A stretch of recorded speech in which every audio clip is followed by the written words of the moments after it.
The kettle's boiled, Vic. Great. Perfect timing. Just a dash of milk for me, please, mate. Here you go. Shall we get started then?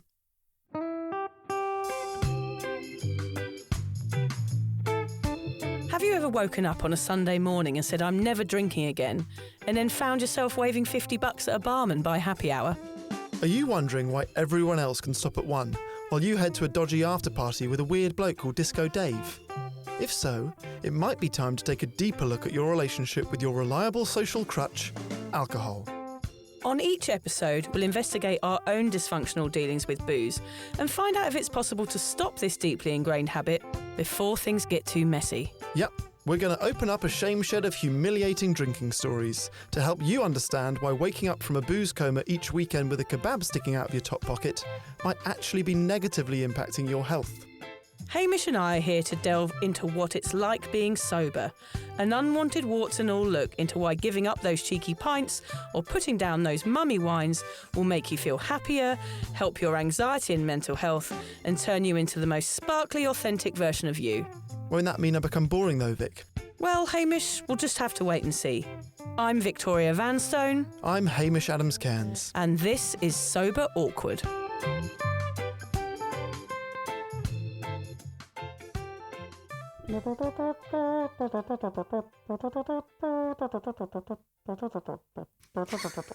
What? Do you know when you do that, your face is so unenthusiastic. You look brain dead when you're doing your mouth trumpet. You love doing a mouth trumpet. I know, but you've got to concentrate. Your face looks like someone has just told you some terrible news. I was concentrating. I wanted to do a good trumpet job. And I think we can all agree you did. Thank you. It was the song In the Summertime, Yeah. Hamish. It's related to this podcast, which I actually looked up the lyrics because when I was thinking about that song, it actually starts with in the summertime when the weather is high, and then it goes on and it says you've got women on your mind. And it says, have a drink, have a drive, go out and see what you can find. In that order? Yeah. Interesting. Have a drink, have a drive, go out and see. It's a bit pervy and it's drink driving. So we don't recommend that song. So he's out to find women. Yeah, it's horrible. He's drink driving Yeah. and then he's on the prowl. Yeah, don't listen to that song if you're Cliff? sober. Is that Cliff? No, I can't remember the name of the guy. I can't remember it now. Oh, here we go. Yeah, don't. Rapunzel! Rapunzel. The good news is, Hamish, that things are heating up a bit here in Australia, aren't they? It's Yes. time to get your budgie smugglers on. It's my favourite time of year. Yes, it's of course. finally socially acceptable for me to expose myself to the general public without getting a restraining order. There are more questions asked when I walk around in England in January. Yeah. In the budgie smugglers think I've lost my mind. Just generally, when you've got clothes on, people are like, why is Hamish wearing clothes? That's so weird. Me and Freddie. And Freddie, my son Freddie, is generally naked I was the whole shocked. time. Came here last night. There he was with trousers on. Yeah, he's got full tan. There's no white bum on It's him. the only person I know who's got a full tan. Full tan, Yeah. yes. We know that you lot in England had finished your summer holidays already. The hanky hats have been put in the drawer, the deck chairs have been shoved in the shed, and your skin blisters have already healed. But here in Australia, things are getting sticky. And guess what happens when the sun comes out down under? And actually everywhere else in the world. What's that, Vic? Skinny dips? Yes, Hamish, skinny dips, chunky dunks, and heavy boozing. We've had a few emails in the last few weeks, and we had them from England in the England summer too, from people that are newly sober and are dreading this silly season because it is so drenched in sozzled sundowners, pickled picnics, shit-faced camping trips, blind drunk barbecues, and pissed-up parties. Yeah. So booze is everywhere when the sun comes out, and it can be hard to say no when everyone around you is half cut in a sombrero, falling out of pub doors and having what seems like a grand old time, while you twiddle your thumbs and order a fizzy water. So how can summer be something that a sober person looks forward to, and can you ever enjoy a pub garden or a beach party without a jug of Pimm's or a Bacardi Breezer? Good question. I actually had another email this week from two people that came to our live show, Hamish. Two women that said to me, they grabbed me and said, what do we do, Vic? We feel like grannies now that we're sober. And I wasn't really sure what to say. I was in a bit of a hurry, but I emailed them back today. And I said, sobriety can feel a little boring at first. But we're here to tell you that being a granny is cool. Is it? Yep. Well, sort of. It's about embracing the granny, Hamish. I get thrown into jail for doing that too much. Don't go out and cuddle too many grannies. You might get into trouble with the coppers. We were talking about pissing on grannies last week. Yeah, we've got a bit of a granny thing. It's a bit of a granny thing. Yeah, granny theme. Sorry, guys. Yeah, Hamish has got a bit of a thing about grannies. If you have grandchildren, stay well away from me. Yeah. I'll either hug you uninvited or I may pee on you. Yes, either way. We don't want you having to live in a cave in Siberia all summer with a weird bloke called Igor, or feel like a granny sitting at home with the gas fire. So today, Sober Awkward is here to teach you why being hammered in a heat wave could actually be dangerous, how to seek out other summer pursuits that don't involve you vomiting in a cool box, and get you looking forward to this holiday without feeling left out. Yes, Vic. It's getting hot in here. Oh, no. So grannies, take off all your clothes. I want to feel the summer rain on a sunny afternoon. No, I don't. I actually don't know all the words. Your voice. Not good? Not I good. chose to go high. I could have gone, it's getting, but I thought it was better. It's getting hot in here. No, it sounds like I'm crunched, like squeezing your bollocks. Yeah. It sounds Actually, like... I am. That's what we do throughout this podcast. Hiya, him, hiya. So don't get sunburn, everybody. Peel the awkward and do it anyway. Yeah, I'm proud of that. Oh, yeah, I'm very proud of that. It's good. Yeah, thanks. You are better than me at puns, I'll give you that. I wanted to start this episode by talking about our summer drinking habits when we were growing up, Hamish. Now, we are both British, and in the UK, something very odd happens. Long summer nights. It doesn't get dark until about 10 or 11 o'clock, which actually feels really exciting, doesn't it? It's weird. It seemed like that was enough a reason to get me in the pub garden for the whole summer. What about you, Haim? Did your drinking change when the sun was out? It's actually weird. I went back to the UK this summer and experienced it all over again, right? So when I see a park in London in summer, my first thought is alcohol. Yes. Because that's what we do in parks in summer. Yeah. You grab a 6-pack of those flavoured ciders. Buckfast was what I had, which was that weird Buckfast? Scottish wine, really strong fortified wine. It was like port. You did shots of it. That's the sort of level. You were doing shots in a park. I said, for me, it was like picnic rugs and ciders. No. I was just passed out in the bandstand. Yeah. What are bandstands for? They were for bands. They just don't have bands on them anymore. You used to have a band in the park in the old days. It's like at the cinema, you used to have someone come up on the organ. See, bandstands is where you sit and drink when it starts to rain. They always smell a bit of pee. Yeah, that's true. So no, I'd get whatever was on sale. I'd nick a bottle opener from home, which is always interesting as well because you'd try and open a bottle without a bottle opener. Yeah. You've done the whole like putting it in a shoe and smashing it against a tree. Yeah, teenage problems they were. Or I tried to open one with like a pair of keys or a knife. Impossible. You know, you've got your scar from your no finger. I've got that scar on my thumb from trying to open a bottle of beer with a knife. Yeah. Actually, Hamish, I've got exactly the same scar. What was that from? Knife? From opening trying to open a bottle of wine. Yeah. With a knife, trying to stick the knife into the cork. Oh, you did try that. and dig Honestly, out the cork. I was trying to lever the beer bottle so I could pop it off, but I slipped and the knife went into my thumb. Mine was actually from opening oysters. Yeah. At Lord's Cricket Ground. Yeah, nice. So it's weird because still to this day, the things that I miss about the UK are those long nights or those pub gardens. Yes. I was still able to enjoy those on my last trip with alcohol-free drinks, which made me think it's the novelty of the late night in the sun and the heat that we're really enjoying, not necessarily the booze. So I think a lot of the fun things that happen in the UK, I'm sure the rest of Europe and America, seem to happen in the summer. In the UK, it was that Oxford-Cambridge boat race, cricket season, music festivals, most people's weddings, Wimbledon, Notting Hill Carnival. British people are just beyond excited when it's sunny because it rarely is. On the one hand, it's England at its best. On the other, that does mean that our drinking goes through the roof in summer and it can be hard to stay sober, which is probably why dry July is not such a big thing in England in comparison to Australia. Yeah, the sun's out and it's like, right, let's get the booze in. Absolutely. Yeah. What about you, Vito? Do you drink more in the summer? Yeah, daylight savings, gosh, the warm nights outside. It was like a celebration from getting out of hibernation, wasn't it? It was like, right, we're all here. I remember my hen night in London. It was one of those balmy nights, which you rarely get in England. I was in Covent Garden. Everyone was spilling out of the pubs. We even got one of those tuk-tuk things around the town. Mm-hmm. It was absolutely amazing. And England really, truly does come alive. It's the best. It's so dreary all year. Mm. And then when you have a good sunny day, it's like, oh my God, this is the best place on earth. Yep. Everybody's happy. Everybody's smiling. So I do have really fond memories of England on a hot sunny day. It really used to make me happy. There was a real buzz in the air. Everyone having after work drinks. It just felt exciting. Of course, festivals always happen then. All those outdoor gigs. Let's talk about pub gardens for a minute here. You've mentioned them, Hamish. There is something in my brain that when I think about a pub garden, I just relate it to being happy. And it's because the nights used to draw on a bit longer and the pub was my favourite place. Everything about it turned me on, Hamish. I'm not joking. Yeah.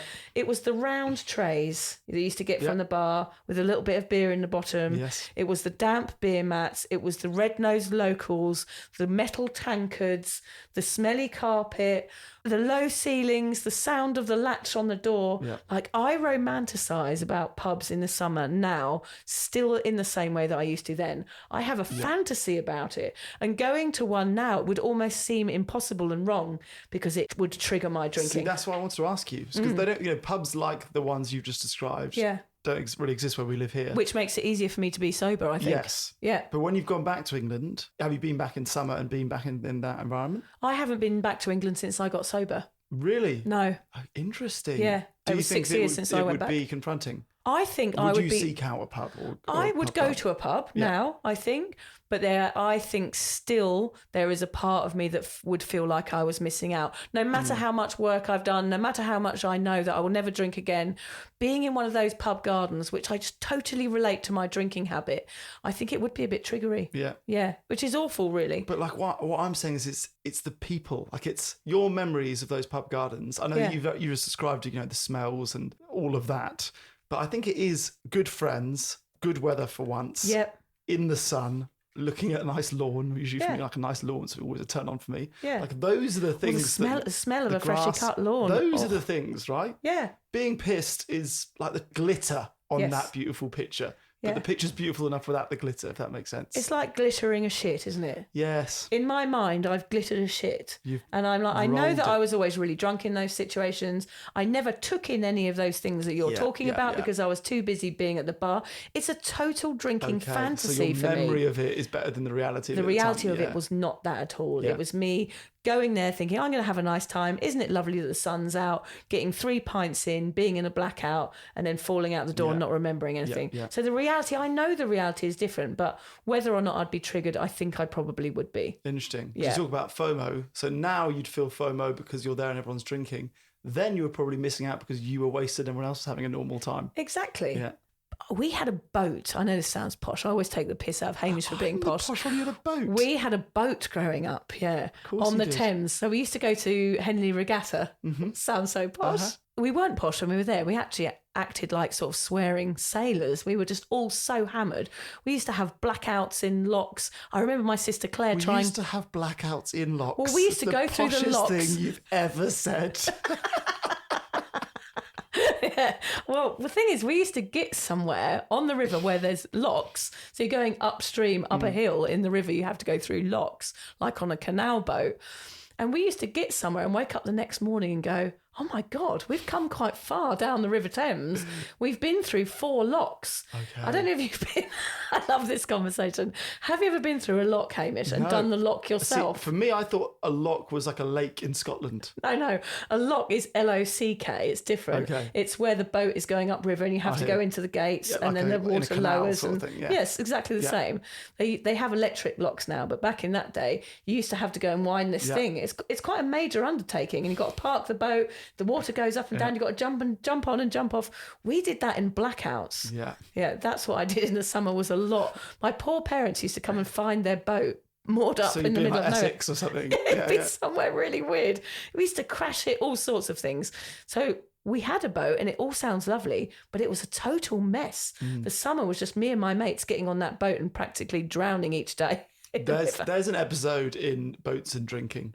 Yeah. Those two things come hand in hand. Boats and drinking, absolutely. We used to play this game called Spin the Broom next to the river. So you'd hold a broom over your head. On your family holidays? Yeah. All the family played it. We'd get drunk, we'd hold the broom above your head, and then you spin round 10 times, and then you have to put the broom on the floor and then put your foot on it. And then you've won. But once you've spun round 20 times, everyone was in the river. Okay. So you just start stumbling around like a maniac. I thought it was going to be a version of Spin the the bottle that you're No. playing with your family. It's just funny watching people stumble around and then fall in the river. yeah. We all ended up with Weil's disease, which is that disease you get from rats. Oh, really? Yeah, because it's not good to swim. Infected water. Yeah, it's just not good swimming in the Thames. But generally, it was just me being pissed in various places all summer. Summer was drinking time. Winter, spring, and autumn were too, but summer was where everyone was up for it. Party time. So, what about in Australia, Haim? What have you noticed about summer drinking here? Well, firstly, bit of a double whammy here. A lot of people find A, summer is the hardest time to be sober. B, Christmas is the hardest time to be sober. If you live in Australia, they come at the same time. It's a combo. It's a combo, which I imagine is unbelievably difficult for loads of sober people in Australia. You and I both live on the Sunshine Coast in what is called the Sunshine State. Yep. So it kind of feels like summer every day. So if summer is a trigger for you, do not move to where we moved to because it's kind of beautiful and sunny and you're like, oh, if you're still in the English mindset, which I am, despite living here for nearly 6 years, I still have that mentality, like exciting for when I see sun. The idea that we need to go out, we need to make the most of it because who knows when the next sunny day is going to be, right? Yeah. That really frustrates Liz because she sometimes enjoy a day inside, like recovering and sitting on the sofa watching films. Yeah, I don't feel like you cannot go outside if it's a sunny day. That is an English thing. Yeah. That's an English thing. Yeah. But we live here. Or it's like this all the time. Yeah. So very difficult to get out of that mindset. One of the things I did notice when I moved to Australia and I started hosting parties, in terms of the drinking culture here, people turn up to your house with their own cool bags or eskies. You notice that? I could have a very, very long discussion about this, Hamish. In England, when you turn up at someone's house, you buy a bottle of wine for them and then generally they supply the rest of the booze. Would you say that? Yeah, I guess that's Yeah, fine. you probably bring a gesture and then if they're hosting, they're kind of the supplier of the booze, which is very different here. Yeah. So people bring their own eskies or their own cool bags. Yep. And I thought it was because like people expect the fridge to get filled up with the food and the booze work from the barbecue. I actually think what it is people are fed up of walking to the fridge. In Australia, like a lot of people have got fridges in their garages. Okay. So they have it always within arm's reach. Is a cool bag with their like 6 to 12 beers. That's what I've noticed. I wondered whether it was because people like a certain drink, so therefore they don't want to go to someone's house and then be given shit wine. Right. They want to well, I like this sort of Chardonnay, so I'm going to bring it with me. I feel like I now turn up with eskies of non-alcoholic beer because people generally do not serve that at a party. Yes, of but course. also what everyone has here is those, I don't know what the name is, like the sock that you put your Stubby holder. can in. Stubby holder, yeah. Which is obviously not a thing in England because it's never that hot. But I do find that's quite useful when you first go booze free because people don't know what you're drinking and they don't know how much alcohol is in it. Okay. So you can just stand there with this stubby holder that covers the logo of the can. Oh yeah, good idea. And you can look invisible. Yeah, so then you don't get questioned. Exactly. Yeah, good idea. Now, obviously in Australia, we have this beach and barbecue culture. I'm actually quite impressed by how little you see people drinking on the beach. I think it's illegal. Is it illegal? It is to illegal drink here, I think, publicly? yeah. Which is amazing. Because in England or Europe, everyone gets pissed on the beach and then usually litters the beach with booze and snacks. Yeah. So I do quite like that. But barbecues are obviously a piss up. And because of that, it got me wondering how Australia compares to the rest of the world with regards to drink driving, right? So I did a little bit of research. Oh, I love a bit of research, Hamish. The results are not great if you are Australian. So, according to the World Health Organization's Global Status Report on Road Safety, that's the sort of shit I read now when I'm sober. Oh my God, it's another one of your wank leaflets. Okay. So, South Africa is the most dangerous country in the world for road accidents, with 58% of fatalities being attributed to alcohol consumption.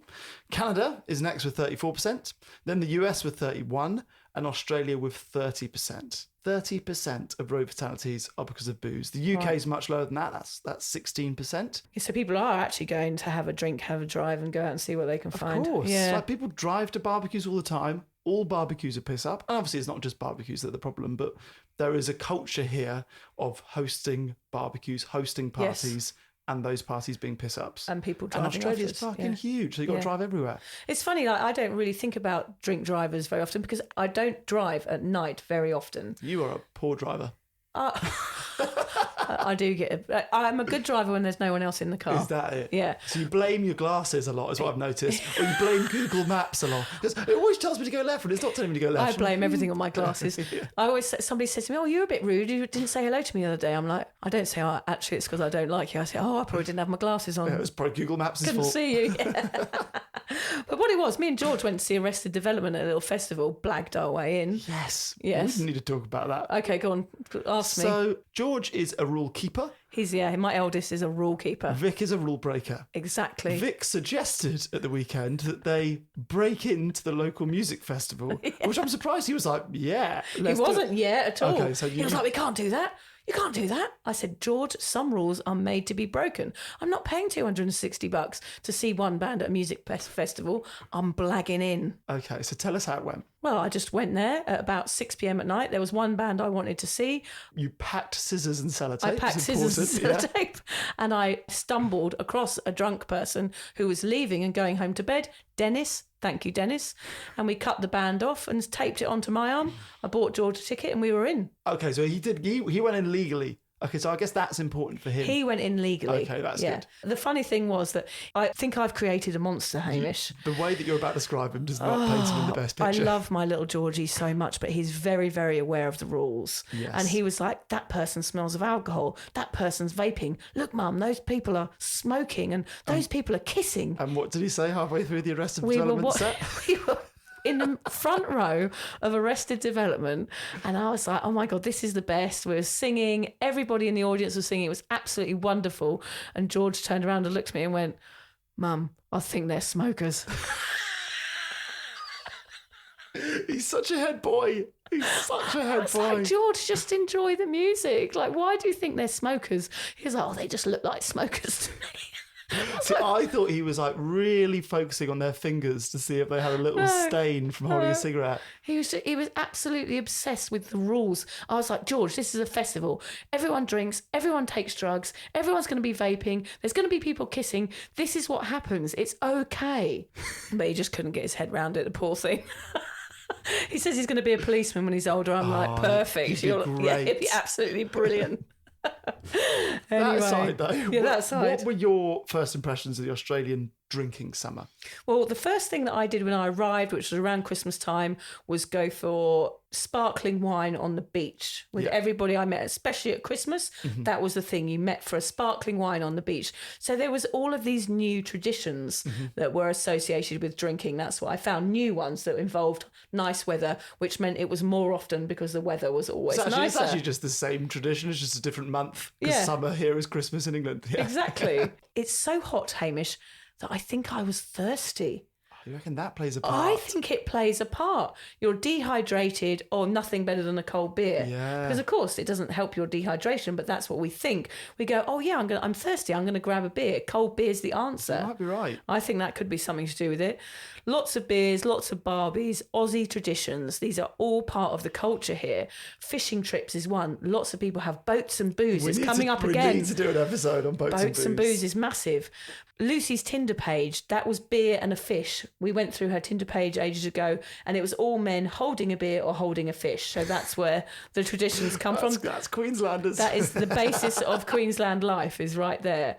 Surf and grab a tinny after is a huge culture over here. So people go for a big surf, join their mates on the beach afterward for a coldie, and sitting in a camp chair in the river. They do it here all the time. It's like the camping thing in the summer. Everybody goes out, they get one of those chairs with a little holder in it, and they sit there swigging beers all day. So is that legal? I thought it was illegal to drink like that in public. Oh, it seems... Well, everybody does it here. Maybe I haven't in a seen... river is okay. Maybe in a river is okay. I haven't seen people doing it on the beach. Maybe it's just banned on the beach, So as you can hear, summer in Australia, which coincide with Santa's arrival, not Satan's arrival, Hamish, is a lot about the ocean and beer drinking.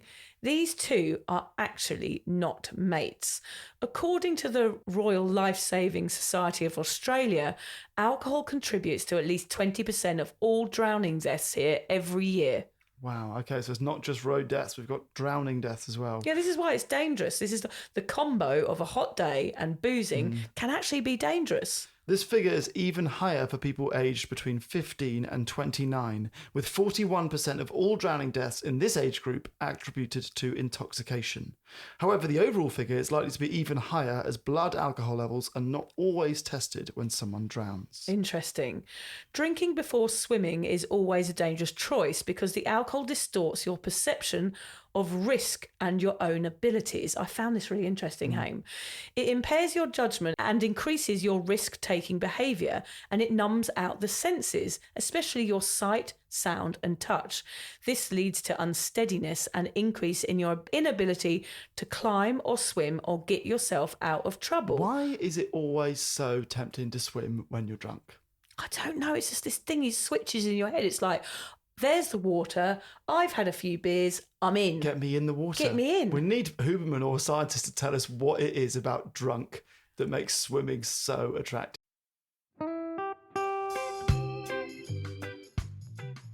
If the change in seasons is seeing your alcohol intake rise, you might want to consider reaching out for help. But who, how, and where? This is something Hamish and I get asked all the time, and we're always happy to recommend that you work with Sarah Rusbatch. Sarah is a grey area drinking coach who has successfully helped thousands of women free themselves from alcohol. We believe that the success of Sarah's course lies in the fact that she focuses on community connection, education and mindset. So many of the women make lifelong friends in these challenges and connect with a tribe who support and cheer for them along the way. January is always Sarah's biggest and best challenge. Wherever you are on this sober journey, this course caters to you all. Plus, as a Sober Awkward listener, you can make the most of a huge $159 discount. Just use the code AWKWARD, that's in capitals, AWKWARD, at sarahrusbatch.com to grab your place. The challenge starts on the 8th of January and you can sign up anytime using this code before the 5th. If you want to change your relationship with alcohol, head to sarahrusbatch.com.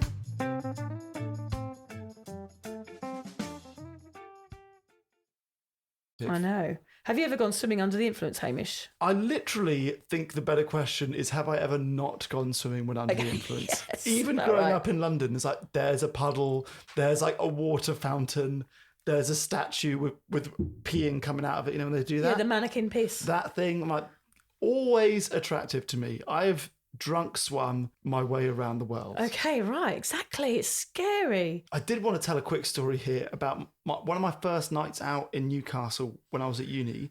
Was I left the club at the same time as this girl, and she decided that she would go for a swim in the Tyne River. God. Which is a bit like going for a swim in the Thames. Right. It is cold and really powerful current, and she nearly died. Oh, God. And I remember there being like ambulances and people had to come rescue. And like, what are you doing? I swam everywhere drunk, but in a river in the middle of a city. Yeah. And then, so that was a bad idea. But when have I told you this story when I was in Bondi when I went swimming? No. Me and Liz and a friend of ours, Tony, we were drunk and we thought we'll go for a dip because that's what you do. You're at Bondi, a beautiful swim. Anyway, there's a TV show, if you're not from Australia, called Bondi Rescue, which basically tracks the Bondi surf life-saving guys, the people that patrol the beaches, and turns it into a reality TV show, which is brilliant. Like, it's them saving people from the ocean and teaching you about ocean safety, and they're quite charismatic and they're all very attractive, so it makes a good show. Yeah. Anyway, the Bondi, they sort of patrol the beach on kind of a go-kart, and me and Tony and Liz were drunk swimming, and this go-kart comes firing up, got us out of the ocean. They'd get out. Luckily, we were shallow enough that we could get out. Yeah. And called us all cunts. Oh, Like, really? that's not making the final cut of the TV show. Yeah, they were God. so worried about us because we were in a rip, but we weren't aware of it. Oh, wow. Dropped the C-bomb on us. Yeah, well, I think you probably deserved it, quite honestly. That is Probably. a good situation to Probably. use the C-bomb. Yeah, that's the only situation. Wow. I think often that story of that girl swimming in the river in the city, there's often news articles where people have gone missing on a night out, Yeah. and often they find their body where they've stumbled into a river or something, don't they? When water's around and booze, it is really, really tragic sometimes. But at night, like for me, all of my drunk swimming's been in the day. I don't think I've done like maybe sunsets, but the ocean or a river at night is a scary thing.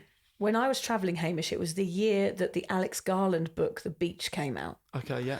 And it was about 1998, 99. And everywhere I went, whenever anyone got drunk, we would try and swim to the beach. Yeah. We'd try and find it. We'd Yeah. actually swim out in the ocean, Okay. drunk, laughing, going, let's find the beach. Let's find, that lagoon. Yeah. absolutely ridiculous. We used to try and swim to other islands. It's absolutely mental. I once came to in a fountain out of a blackout with a goldfish staring at me. Interesting. In Brighton, Where? Brighton seafront. Yeah, I was looking at a fish, and I actually remember clearly thinking, why am I underwater right now? Really? Absolutely Alone? wasted. No, there was people there. I don't know why they were allowing me. I guess it was just a funny story. It's the next always day. funny to see someone get into a statue water feature. One of my most embarrassing moments of my life the next day was the nudie run I did on Byron Bay Beach during the day. Okay. We'd all decided to go for a skinny dip, and I got completely naked during the day and was running around. Byron in those days was a bit more hippie, so that was allowed. But yeah, we didn't go in for a swim. But I was going to say... That's the most embarrassing thing you've done. I am surprised. Well, it was embarrassing the next day. I just felt embarrassed that everyone would see my naked body. You've done much worse shit than that, Vic. Yeah, probably. That is the most PG story you've ever told. Let's just pretend. That's the story you tell your kids. Yeah, let's just pretend. Guys, don't drink. Once I did a skinny dip in Byron, the most hippie place in Australia. I was mortified. Let's just pretend that is the lowest level I've ever been to. Okay. Yeah, okay. Don't put that in your book. That one's not making any Guys, read this highlights. book, The Crazy Days. No, I did want to mention Bondi Rescue here as well, you've got a Hamish. Bondi Rescue story. Well, just because I find it so fucking weird that every time I watch Bondi Rescue, it's Christmas Day. Oh, every episode is Christmas Day. They've all got Santa hats on running into the ocean.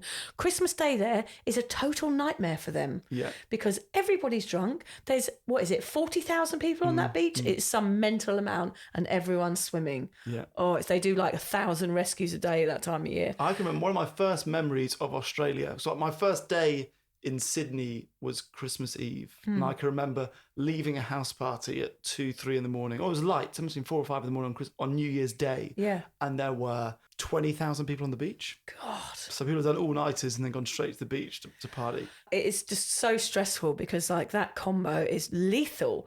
And actually I read somewhere recently that CPR is less effective on a drunk person. Oh, really? It's much, much harder to revive someone when they've been in the water and they're unconscious if they've been drinking. So there's so much going on there. I used to swim lots when I was hungover, Hamish. I thought that swimming, if it was cold water especially, was like a cure.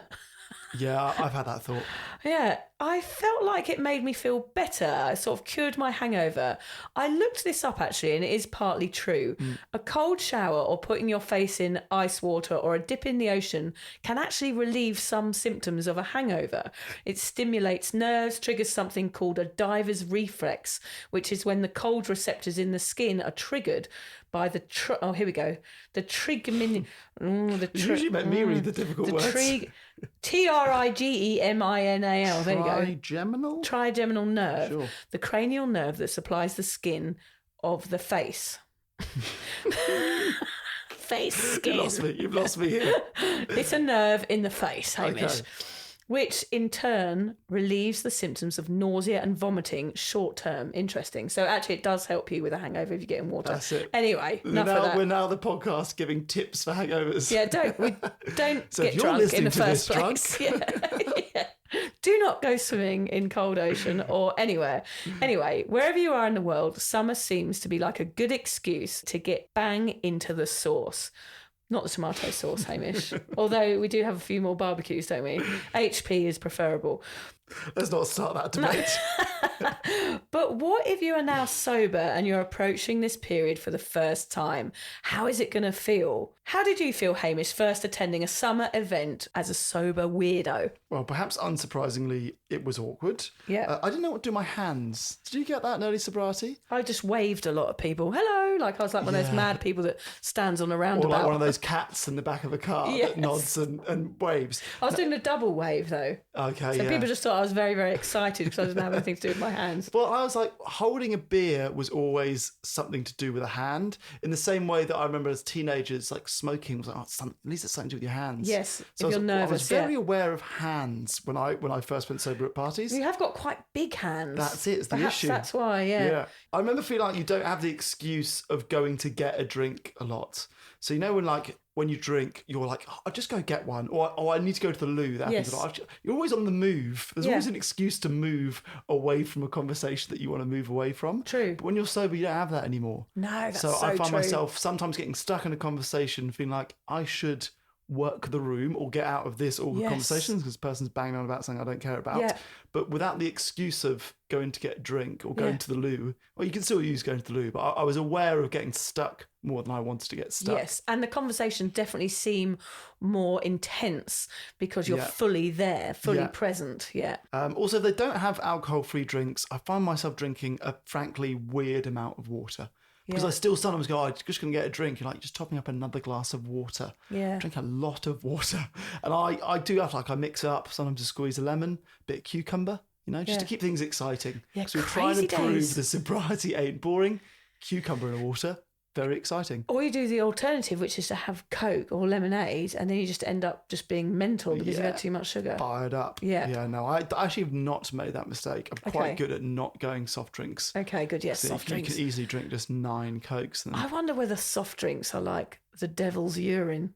interesting. Yeah. Yeah. We'll have another discussion about that after the podcast. But yeah, I feel like today, now we're over a year in, I feel like it affects me less. I bring my own alcohol-free drinks because most of my friends drink, and it's unlikely they will offer me any. So I try and either buy my favourite, or sometimes I try and try a new one. So I've got something to look forward to at a party. This is quite a good tip. I like introducing my drinking mates to my alcohol-free drinks. Yeah. Subtly. But I'll have a sip of this one. This is Yeah. a new one, or It's I'm going not to make too a bad, mocktail. yeah. Give it. It's not too bad because I get a bit of a kick out of my friends then a week or 2 weeks or 3 weeks later being like, had a night out last night and I only drunk this alcohol-free drink one that you recommended to me. So I do quite like that. Yeah, because people don't consider trying it. They just think, oh, well, I'll just have beers. That's what I always do. But actually, it's very good at having an alcohol-free beer. If it doesn't trigger you, it's all good. It's similar to the mindset of what's the point of decaf coffee? Yeah. People have that with what's the point in beer? I don't like the beer taste that much to drink an alcohol-free one.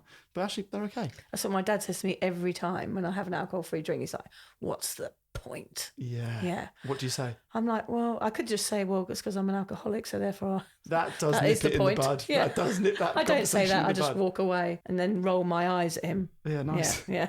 Happy birthday to your dad. Actually, Yeah, today yeah, we we're had recording this on your Yeah, on his it's birthday. my dad's birthday today. Yeah, And 85. here we are slagging him off. Yeah, the bastard. So it is my dad's 85th birthday Yeah. today. Thank you for telling me, Hamish, because I actually haven't called him yet. Oh yeah. Yeah. Okay, we'll call him I'll together. do him in a do we do minute. it on the podcast? You can or call him. I record can't be bothered. What about you? What was your first experience of alcohol-free summers? Oh gosh, I was really scared about them at first, but as you say, it's hot here all the time, so it's just like a general never-ending summer. I am glad I'm not in the UK for those reasons we discussed earlier. I think I may have failed by now. I did avoid everything for a few years, as we well know. I avoided any sort of party, any sort of social event for about 18 months, just because I couldn't face any of it. I find it easier to stay home sometimes when all of that is in my face, when it's that massive summer feeling and everyone's going for it and everyone's drinking.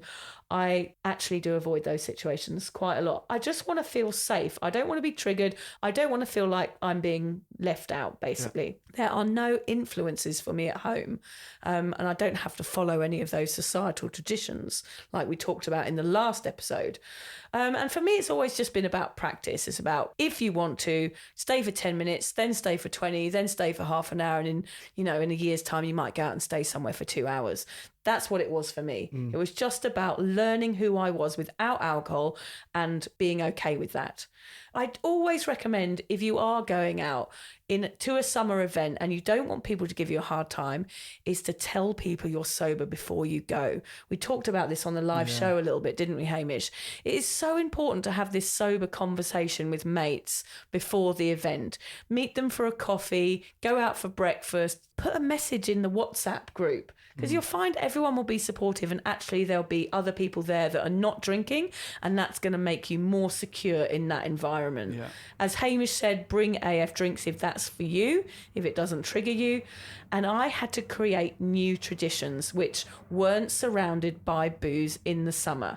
And in England, it's the same as Christmas as well. England will be heading into Christmas as we're doing this podcast, Hamish. You need to create new traditions that don't involve Pims, that don't involve eskies. There's other stuff in the world that doesn't involve booze, and it's about exploring that. So what are some other activities and ways that summer can be easier for someone that is no longer on the piss, Vic? Good question. One thing that's really good to do if you're going into the summer season would be to do an alcohol-free challenge for that month. It will really help you stay on track. There are loads out there now, and it will really give you a good kickstart into sober life that time of year. That is the best time to do it, around Christmas and New Year and in those Australian summer holidays. There's so many. There's the Sarah Rusbatch one, maybe a 6-week challenge even. It is so worthwhile. One thing you could also do is host a social event or volunteer. Give back to your community. That will give you busy. Get a new hobby. Get a new hubby. Get a new hubby. Throw the old one out. Start of summer. Get yourself a new hubby. Get a new husband. Out with the old, in with the new, I reckon. A younger model. As long as they're sober. Got to be sober. As long as they're sober. Get a new hobby. I went to a glee club when I was down in Sydney recently. Yes. That was fantastic. I'm going to try and do one here. There's nothing more joyful than singing within a group of people. It's like the flash mobs, dancing with other people. Those sorts of things. Hang on. We can't move on from this just yet. It's dopamine enhancing this. Vic is a bit of, I think you don't mind me saying this, you would be anti the stereotypical American energy and enthusiasm. I feel like it's not being unfair to you or Americans. Yeah. What happened to you during Glee Club? I cried. You cried. And why did you cry? It was just so lovely, Hamish. We sang Lean on Me, and everyone had different parts. There was altos and vibratos and all of those other words that I don't know. And everyone had their part, and no one was professional singers. They were just normal people. And the voices just all coming together was the most beautiful thing. It was too much for you. I just thought it was so pure.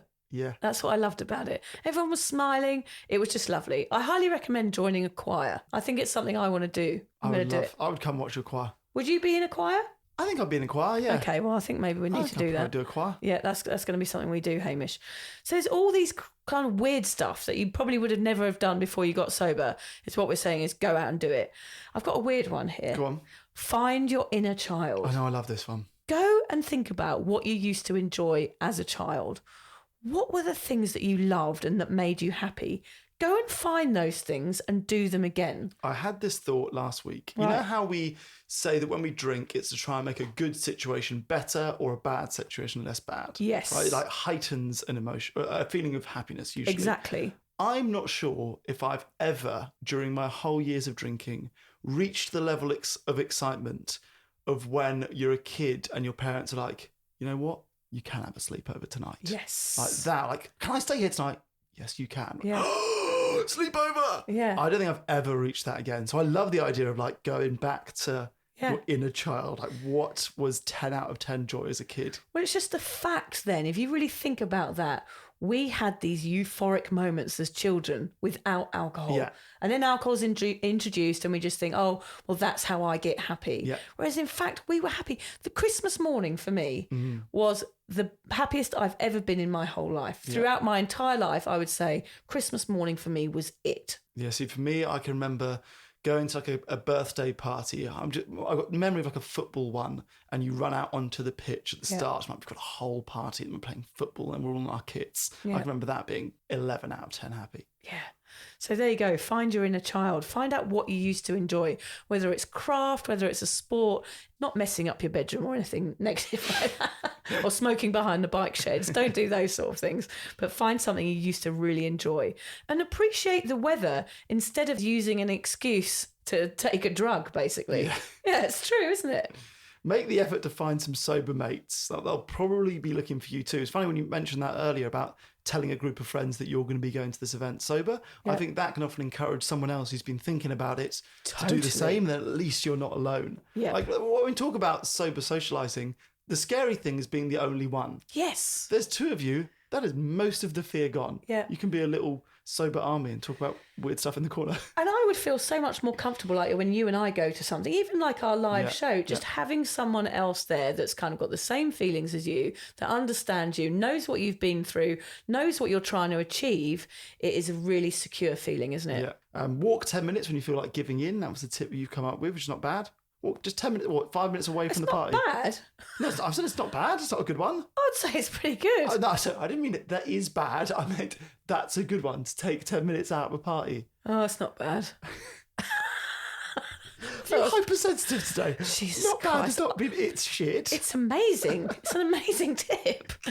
I would say going for a walk for 10 minutes when you feel like caving to booze is the best thing that you could ever do. Okay. Yeah, so you've really dumbed that one down, Hamish. That's a more positive way of saying what I've said. Okay, so what you do is, if you think, oh my God, everyone's drinking, it's summer, I want to have a drink, you just go, right, I'm out, and you just ditch everything and you go for a very long stride.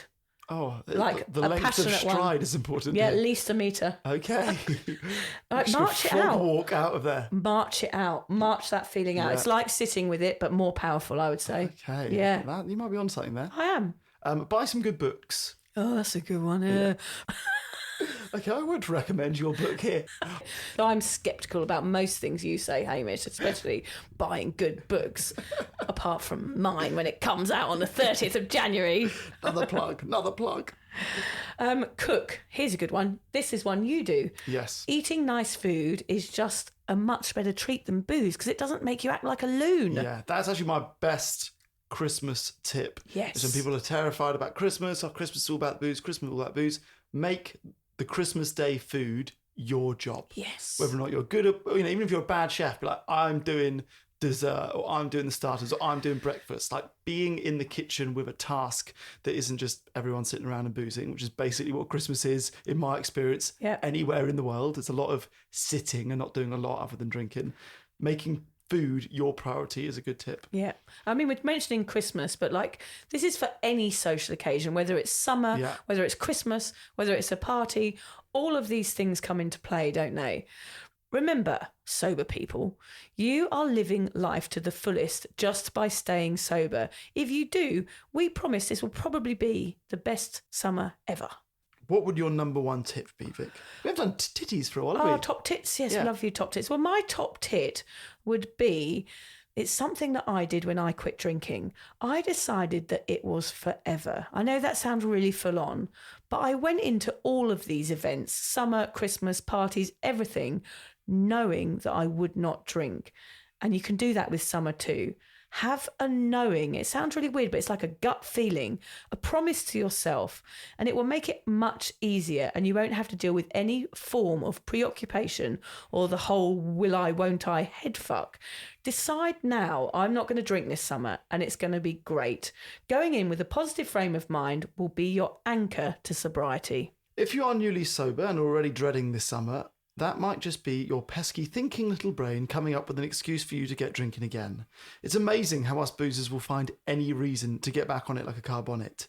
But it's so important that you own your sobriety, remember why you started this, and know that you are doing the best thing for your health. Yep, I agree. Don't let the sun being out break all the hard work you've done so far. Don't let old traditions and archaic associations ruin your streak of well-being. Hamish and I both look forward to summer and the hot weather now. It means lots of fun times on the beach, soaking up the beauty of nature, time with the people we love, and it's likely Hamish will be doing a marathon in a mankini and getting some painful chaffing, and that's always quite entertaining. Yeah, never as bad as you think. Actually, the chafing on that? Take off your shades, whack on some sunscreen, enjoy a sober summer, and make it one that you will remember for once.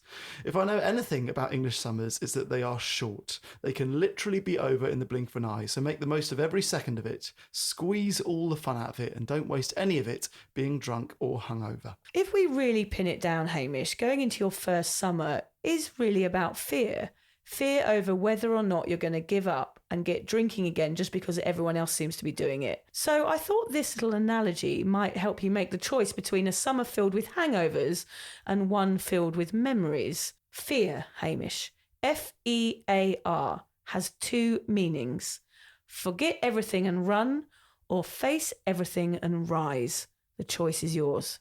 Zig Ziglar said that. I wasn't going to mention the name of the person. I feel like we can't go past that. No, listen, I wasn't going to mention the name of the person because I was hoping that people might think I said it. Oh, okay, Yeah. sorry. I was going to take claim for that. But then we're really robbing someone called Zig Ziglar. Was he in the Spice Girls? It sounds bad.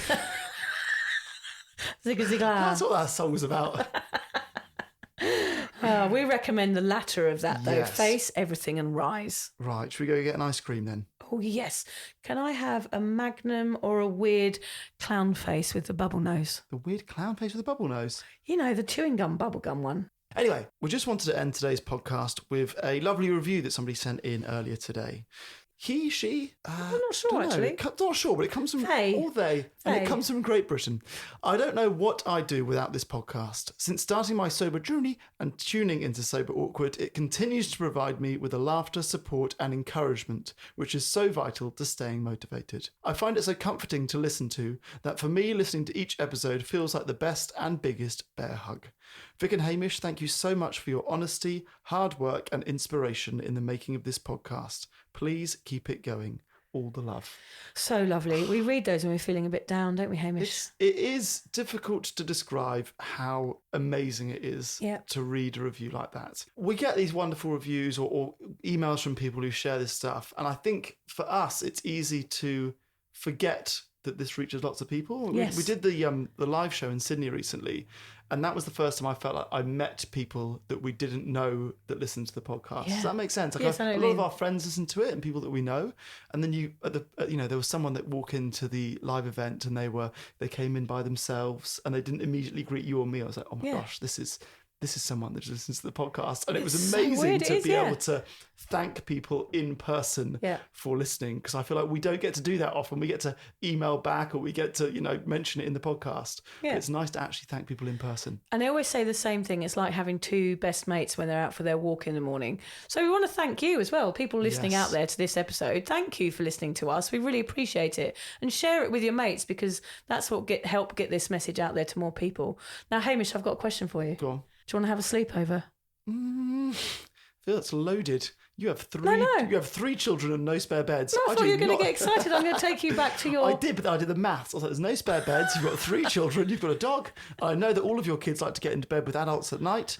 No, I would not. You can have a sleepover at mine if you want. I want to take you back to your childhood, Hamish. I want you to come and have a interesting? sleepover. I had no joy company then. I just analysed the children in the house. And don't go and find your inner child, Hamish, then. I'll go on a swing. Okay, let's go to the park then, shall we? That'll do. Okay, I'll push you on the swings.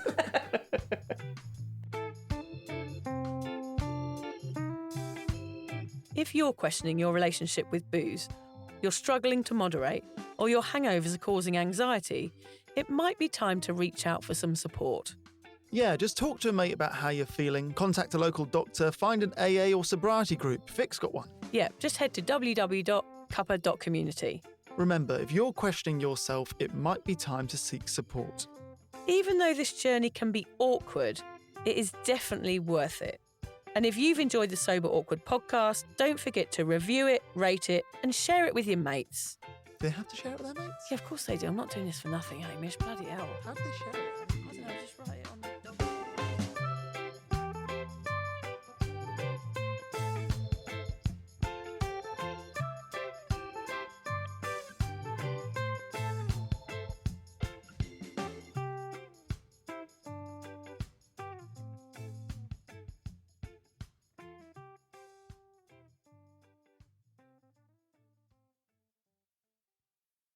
If you love this show, then you're going to love our podcast, Self-Care Club, hosted by me, Nicole Goodman. And me, Lauren Mishkon, 2 friends who rarely agree on anything.